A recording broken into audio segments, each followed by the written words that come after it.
Most people walked past the old construction site without giving it a second glance. Dust filled the air. Broken concrete covered the ground.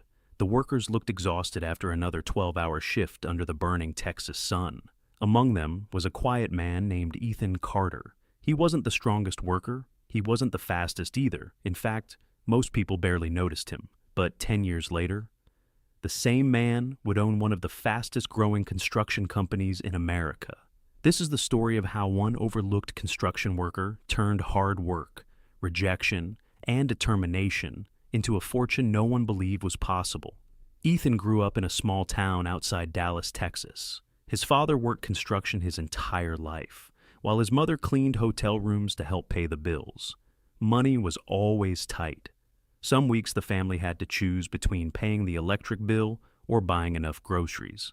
As a child, Ethan watched his parents sacrifice everything just to keep a roof over their heads.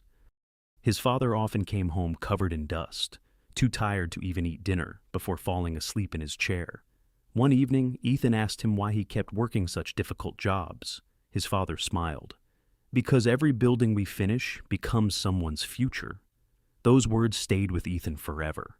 After graduating high school, college wasn't an option. The family couldn't afford tuition, and Ethan refused to let his parents go deeper into debt. At 18, he bought a pair of worn-out work boots from a thrift store and applied to every construction company he could find. Most never called back. Others laughed at his lack of experience. Finally, one small contractor gave him a chance. The pay wasn't great. The work was brutal. But Ethan didn't complain. Every morning he arrived before sunrise. Every evening he was the last one to leave. While other workers rushed home after work, Ethan stayed behind asking questions. How did they estimate projects? Why were certain materials chosen? How were buildings designed?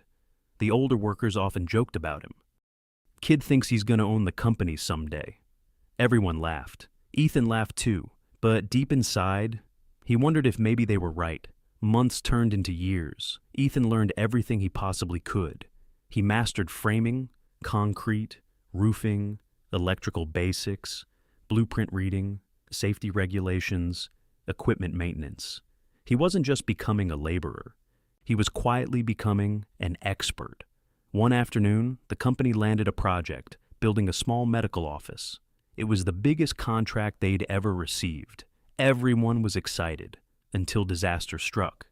The project manager quit just 3 days before construction began. The owner panicked. Nobody wanted the responsibility. Deadlines were impossible. Clients were demanding. One mistake could bankrupt the company. Then Ethan did something nobody expected. He volunteered. The office burst into laughter. You've never managed a project. Stick to carrying lumber." Even the owner hesitated, but after running out of options, he reluctantly agreed. "I'll give you one chance." For the next 4 months, Ethan barely slept. He organized deliveries before sunrise, solved scheduling conflicts, handled inspections, negotiated with suppliers, motivated exhausted crews. Every night he studied construction management books instead of watching television. Slowly, something incredible happened. The project stayed on schedule. Costs remained under budget. Inspectors praised the quality. When the medical office opened, the client couldn't believe how smoothly everything had gone. The owner received 3 new contracts almost immediately. Everyone congratulated the company. Almost nobody congratulated Ethan. His raise? Just $1 per hour. That night, Ethan sat alone in his tiny apartment, staring at the paycheck lying on the kitchen table. He wasn't angry. He was disappointed. Not because of the money, because he finally understood something important. No matter how hard he worked, he would always be building someone else's dream. That realization changed everything. Instead of spending his evenings relaxing, Ethan began learning business.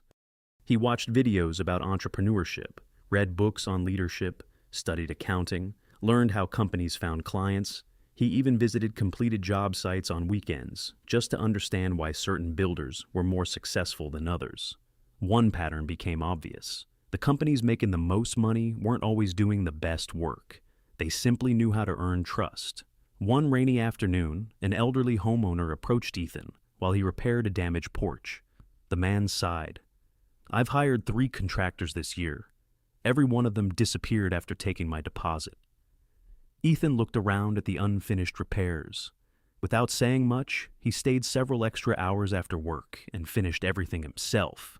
The homeowner tried to pay him cash. Ethan politely refused. "You already paid enough."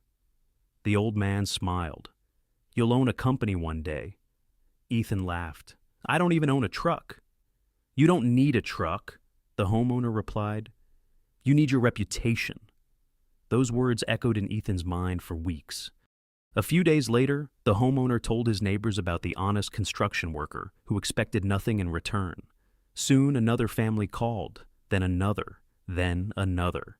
Small weekend jobs slowly filled Ethan's calendar. He painted fences, built decks, repaired roofs, installed doors, fixed cracked driveways. Every customer recommended him to someone else.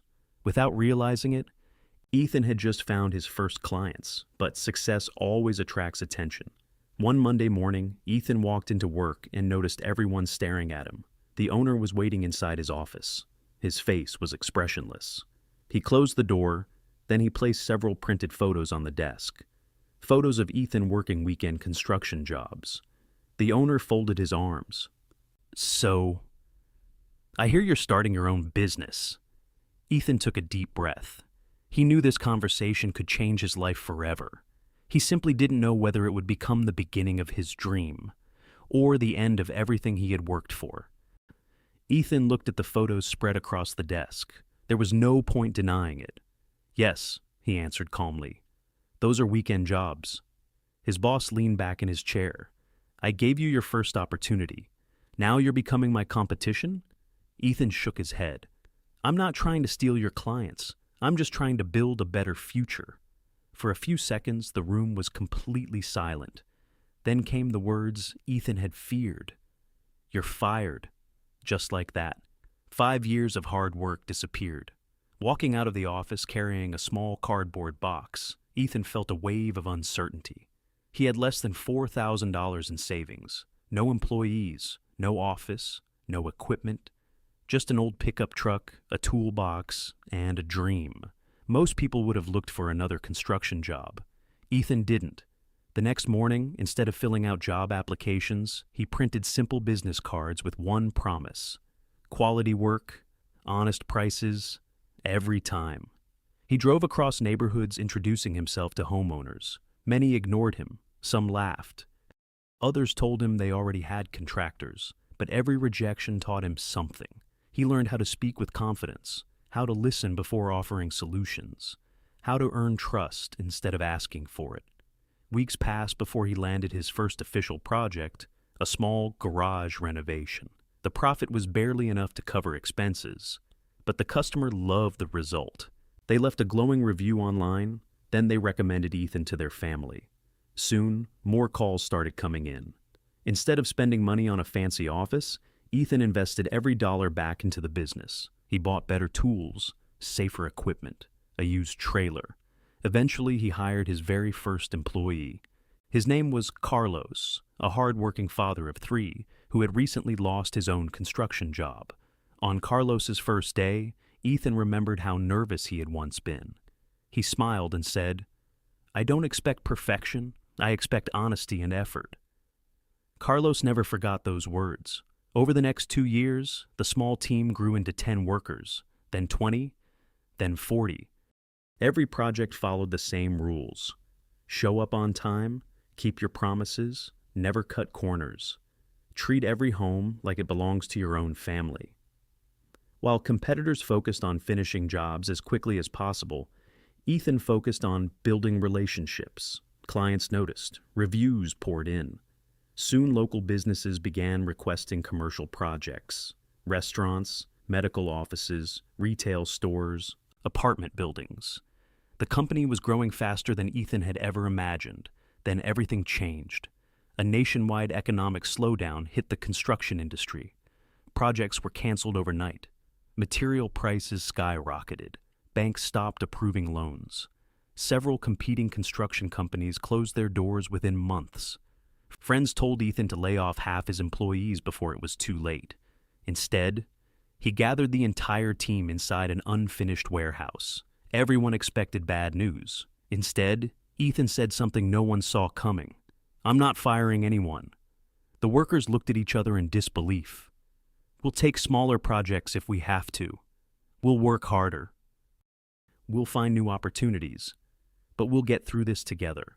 Some employees had tears in their eyes. They had never heard a business owner speak that way.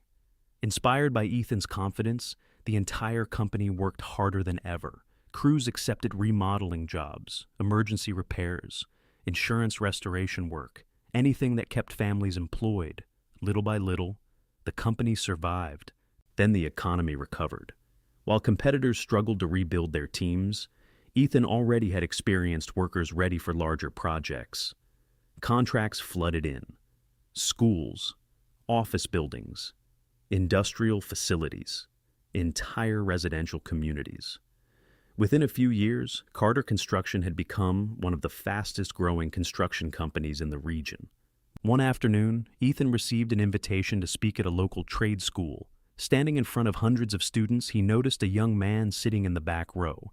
Dirty work boots, faded jeans, the same nervous expression Ethan once had.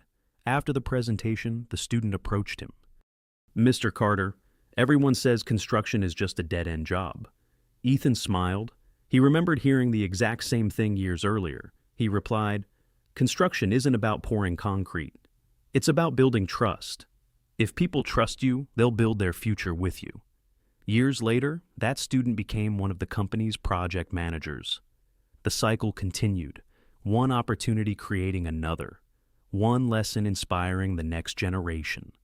Today, Carter Construction employs hundreds of people. They've helped build schools where children learn, hospitals where lives are saved, homes where families create memories.